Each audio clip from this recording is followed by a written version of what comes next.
बोले सत्यनारायण भगवान की जय। आइए सुनते हैं श्री सत्यनारायण भगवान की कथा। प्रथम अध्याय। महामुनि व्यास जी ने कहा, बहुत समय पहले नैमिषारण्य तीर्थ में शौनक आदि 88,000 ऋषियों ने पुराण वेता श्री सूत जी से पूछा, हे सूत जी, इस कलयुग में वेद विद्या रहित मानवों को ईश्वर भक्ति किस प्रकार मिलेगी तथा उनका उद्धार कैसे होगा। हे मुनिश्रेष्ठ, ऐसा कोई व्रत अथवा तप बताइए जिसके करने से थोड़े से ही समय पुण्य प्राप्त हो तथा मनवांछित फल मिले। ऐसी कथा सुनने की हमारी बहुत इच्छा है। इस प्रश्न पर शास्त्रों के ज्ञाता श्री सूत जी ने कहा, हे वैष्णव, आप सभी ने प्राणियों के हित एवं कल्याण की बात पूछी है। अब मैं उस श्रेष्ठ व्रत को आप लोगों से कहूँगा जिसे श्रेष्ठ मुनि नारद जी ने लक्ष्मी नारायण भगवान से पूछा था और श्री लक्ष्मी नारायण भगवान ने मुनि श्रेष्ठ नारद जी को बताया था। आप सभी श्रोतागण यह कथा ध्यानपूर्वक सुने। मुनि श्रेष्ठ नारद जी दूसरों के कल्याण हेतु सभी लोकों में घूमते हुए एक समय मृत्यु लोक में आ पहुँचे। यहाँ बहुत सी योनियों में जन्मे प्रायः लोग सभी मनुष्यों को अपने अपने कर्मानुसार अनेक कष्टों से पीड़ित देखकर उन्होंने सोचा कि किस यत्न के करने से इन प्राणियों के कष्टों का निवारण हो सकेगा। मन में ऐसी विचार कर श्री नारद जी विष्णु लोक गए। वहाँ श्वेत वर्ण और 4 भुजाओं वाले देवों के ईश नारायण, जिनके हाथों में चक्र शंख गदा और पद्म थे तथा वरमाला पहने हुए थे, को देखकर उनकी स्तुति करने लगे। नारद जी ने कहा, हे भगवान, आप अति शक्तिवान हैं। मन तथा वाणी भी आपको नहीं पा सकती है। आपका आदि अंत भी नहीं है। आप निर्गुण स्वरूप सृष्टि के कारण भक्तों के कष्टों को नष्ट करने वाले हो। आपको मेरा सत सत नमन है। नारद जी से इस प्रकार की प्रार्थना सुनकर विष्णु भगवान बोले, हे योगीराज, आपके मन में क्या है? आपका किस कार्य हेतु यहाँ आना हुआ है? निसंकोच कहो।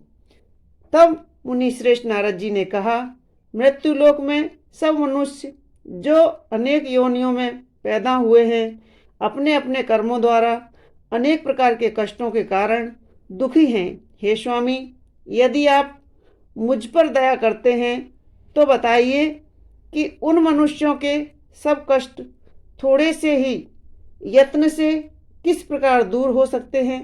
श्री विष्णु भगवान ने कहा, हे नारद जी, मनुष्यों की भलाई हेतु तुमने यह बहुत उत्तम प्रश्न किया है। जिस व्रत के करने से मनुष्य कष्टों से छूट जाता है, वह व्रत मैं तुमसे कहता हूँ, सुनो। अति पुण्य प्रदान करने वाला, स्वर्ग तथा मृत्यु लोक दोनों में दुर्लभ एक अति उत्तम व्रत है जो आज मैं तुमसे कहता हूँ।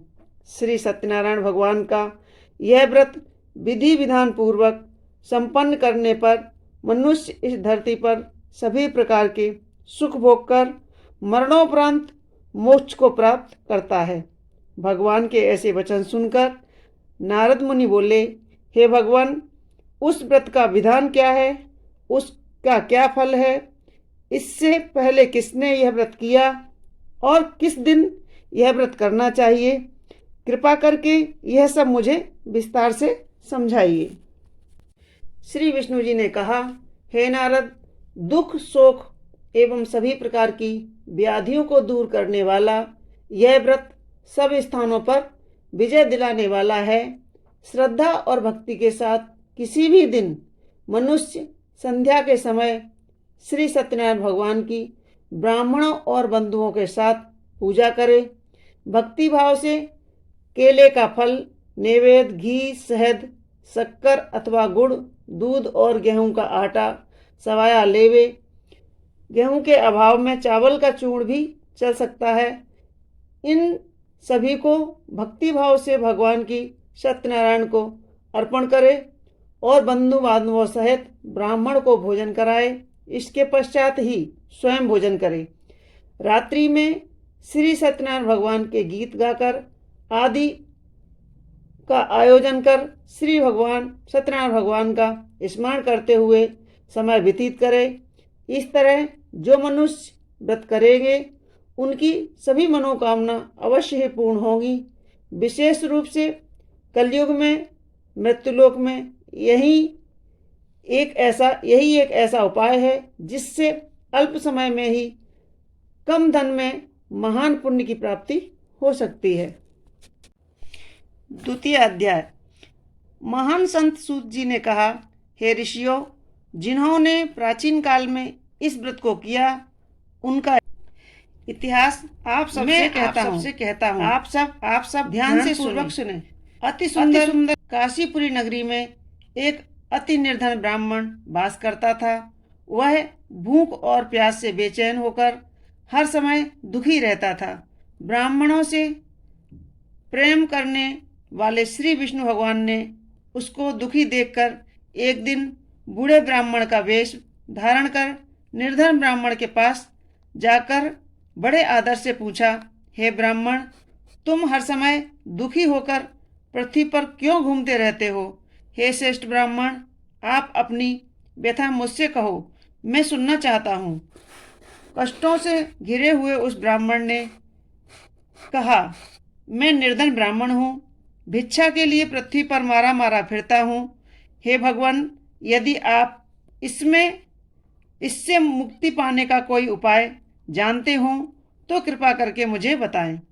तब वृद्ध ब्राह्मण का रूप धारण किए हुए श्री विष्णु भगवान बोले, हे ब्राह्मण, श्री सत्यनारायण भगवान मनोवांछित फल को देने वाले हैं, इसलिए तुम उनका विधि पूर्वक पूजन करो, जिसके करने से मनुष्य सब दुखों से मुक्त होकर हो जाता है।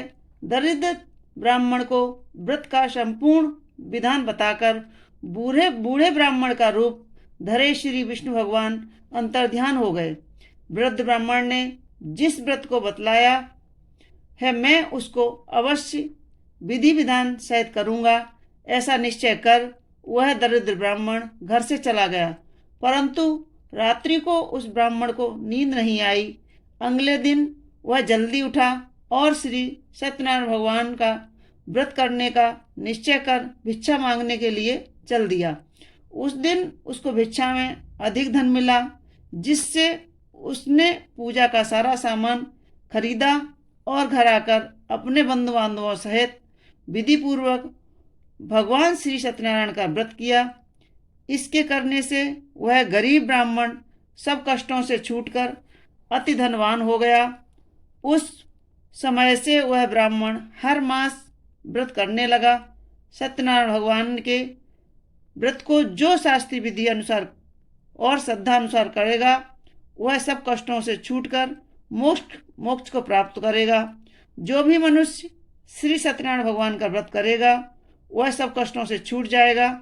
इस तरह नारद जी से श्री सत्यनारायण भगवान का कहा हुआ यह व्रत मैंने तुमसे कहा। हे श्रेष्ठ ब्राह्मणों, अब आप और क्या सुनना चाहते हो, मुझे कहो।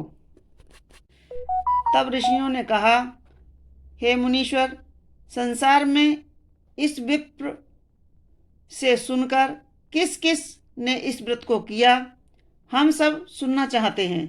मुनियों से ऐसा सुनकर श्री सूत जी ने कहा, हे मुनिगण, जिस जिस प्राणी ने इस व्रत को किया उन सब की कथा सुनो। एक समय वह धनी ब्राह्मण बंधु बांधवों के साथ शास्त्र विधि के अनुसार अपने घर पर श्री सत्यनारायण भगवान का व्रत कर रहा था। उसी समय एक लकड़ी बेचने वाला बूढ़ा व्यक्ति वहां आया। उसने सिर पर रखा लकड़ियों का गट्ठा बाहर रख दिया और ब्राह्मण के मकान में चला गया। प्यास से बेचैन लकड़हारे ने विप्र को व्रत करते हुए देखा। वह प्यास को भूल गया। उसने विप्र का अभिनंदन किया और पूछा, हे ब्राह्मण, आप यह किसका पूजन कर रहे हैं? इस व्रत को करने से क्या फल मिलता है? कृपा कर मुझे बताइए।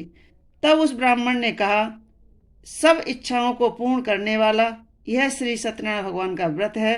इन्हीं की कृपा से मेरे यहाँ धन ऐश्वर्य का आगमन हुआ है। ब्राह्मण से इस व्रत के बारे में जानकर वह लकड़हारा अत्यंत प्रसन्न हुआ। भगवान का चरणामृत लेकर और भोजन करने के बाद वह अपने घर को चला गया। अगले दिन लकड़हारे ने अपने मन में संकल्प किया कि आज गांव में लकड़ी बेचने से जो धन मिलेगा उसी से भगवान सत्यनारायण का श्रेष्ठ व्रत करूंगा। मन में ऐसा विचार कर वह लकड़हारा लकड़ियों का गट्ठर अपने सिर पर रखकर जिस नगर में धनवान लोग रहते थे ऐसे सुंदर नगर में गया। उस दिन उसे उन लकड़ियों का दाम पहले से 2 गुना मिला। तब वह बूढ़ा लकड़हारा बहुत प्रसन्न होकर पके हुए केले, शहद, शक्कर, गुड़, दूध और गेहूं का चूर्ण इत्यादि श्री सत्यनारायण भगवान के व्रत की सभी सामग्री लेकर अपने घर आया। फिर उसने अपने बंधु बांधवों को बुलाकर विधि विधान के अनुसार भगवान का पूजन एवं व्रत किया। उस व्रत के प्रभाव से वह बूढ़ा लकड़हारा धन धान्य से युक्त हुआ और संसार के समस्त सुखों को भोगकर वैकुंठ को चला गया। तीसरा अध्याय प्रारंभ करने से पहले मैं सभी श्रोताओं से निवेदन करना चाहती हूँ कि भगवान सत्यनारायण की कथा कभी भी अधूरी न सुने, हमेशा पूरी सुने, नहीं तो भगवान विष्णु नाराज हो जाते हैं। यह कथा के अंदर आता है और आप सभी लोग जानते भी होंगे। तृतीय अध्याय।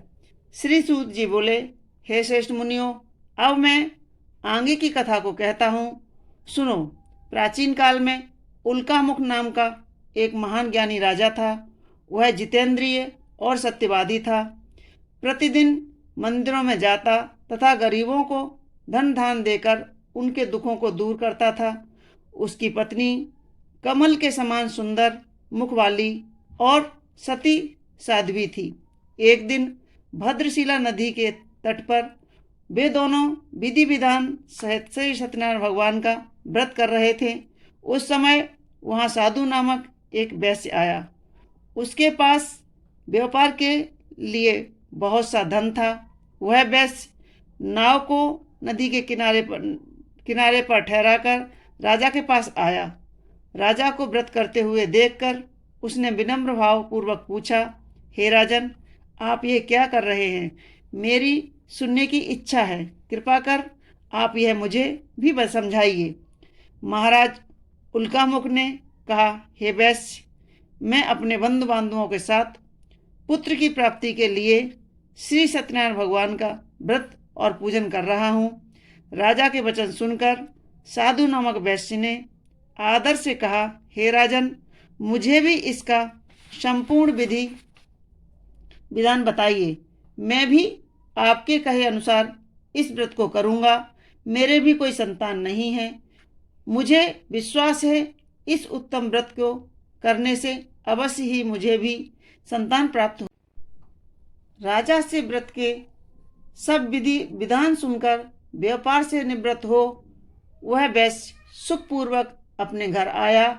उसने अपनी पत्नी को संतान देने वाला उस व्रत के विषय में बताया और प्रण किया कि जब मेरे संतान होगी तब मैं भी इस व्रत को करूँगा। वैश्य ने यह वचन अपनी पत्नी लीलावती से भी कहे। एक दिन उसकी पत्नी लीलावती श्री सत्यनारायण भगवान की कृपा से गर्भवती हो गई। 10वें महीने में उसने एक सुंदर कन्या को जन्म दिया। दिनों दिन वह कन्या इस तरह बढ़ने लगी जैसे शुक्ल पक्ष का चंद्रमा बढ़ता है। कन्या का नाम उन्होंने कलावती रखा।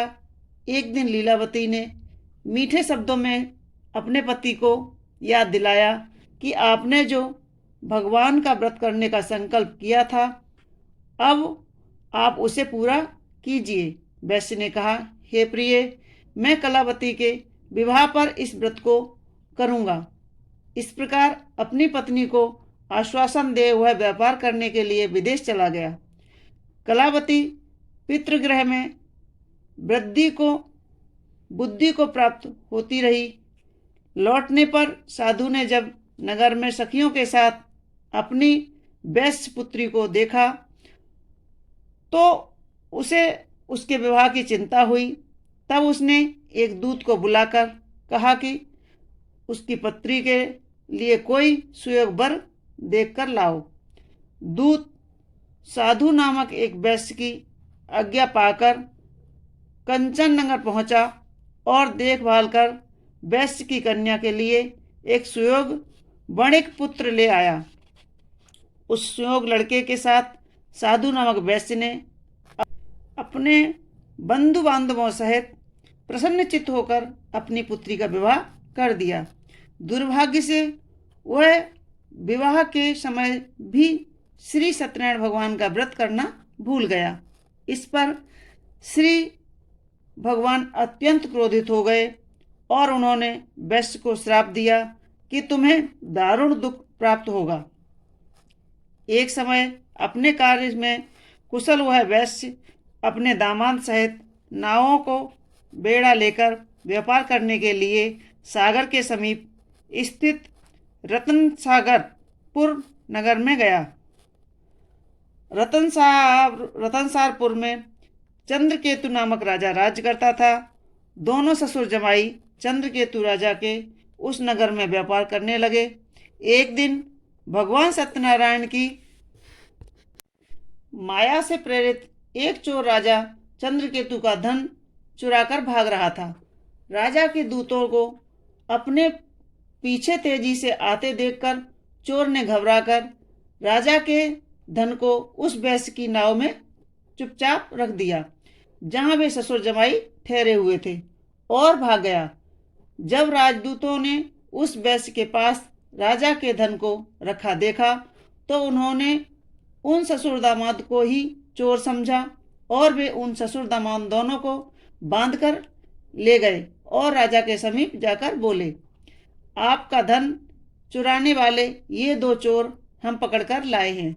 ऐसा देखकर राजा ने आज्ञा दे दी। तब राजा ने उन वैश्य की बात बिना सुने ही उसे कारागार में डालने की आज्ञा दे दी। इस प्रकार राजा की आज्ञा से उनको कारावास में डाल दिया गया तथा उनका सारा धन छीन लिया गया।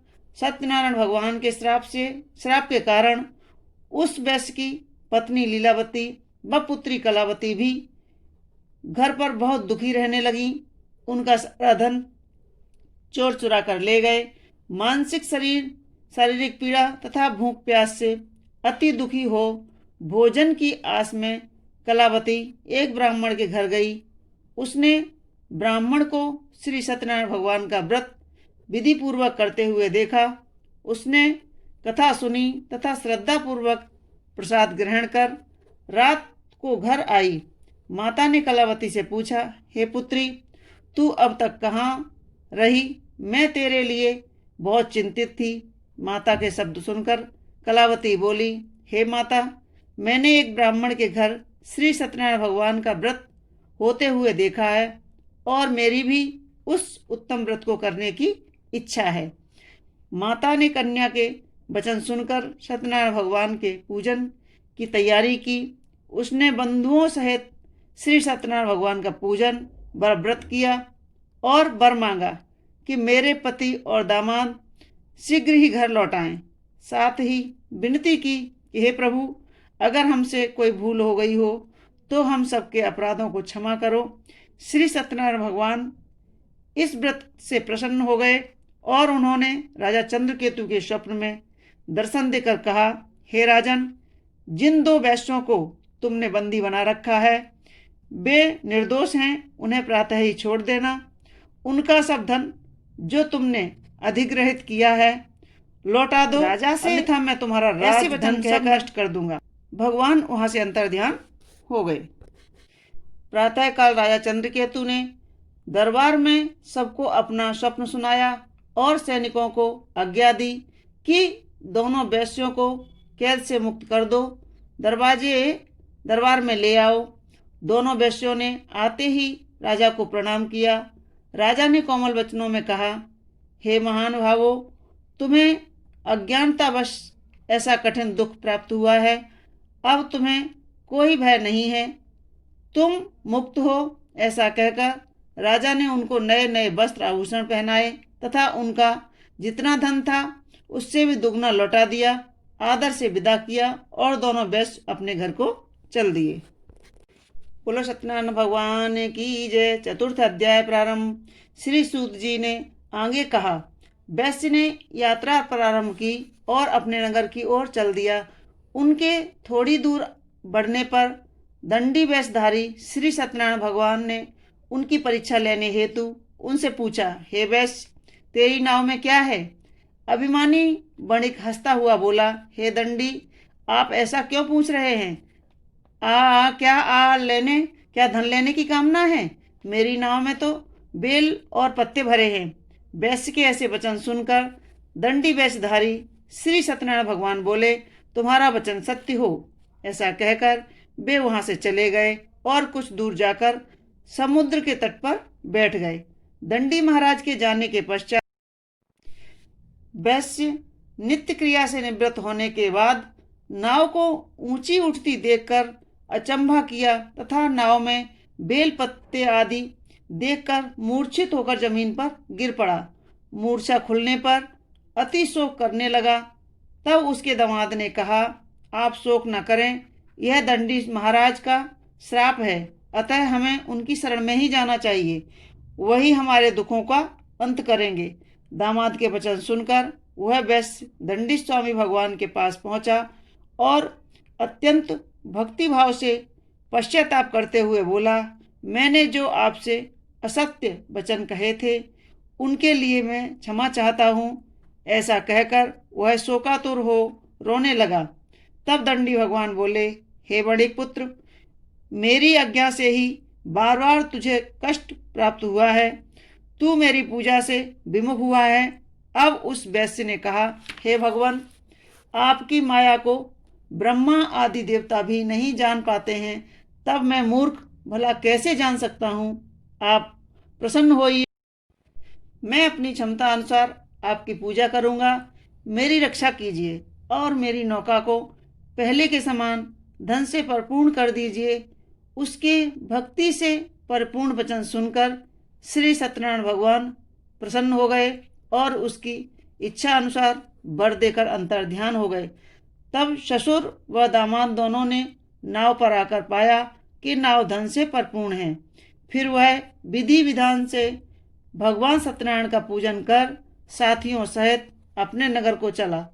जब वह अपने नगर के निकट पहुंचा तब उसने एक दूत को अपने घर भेजा।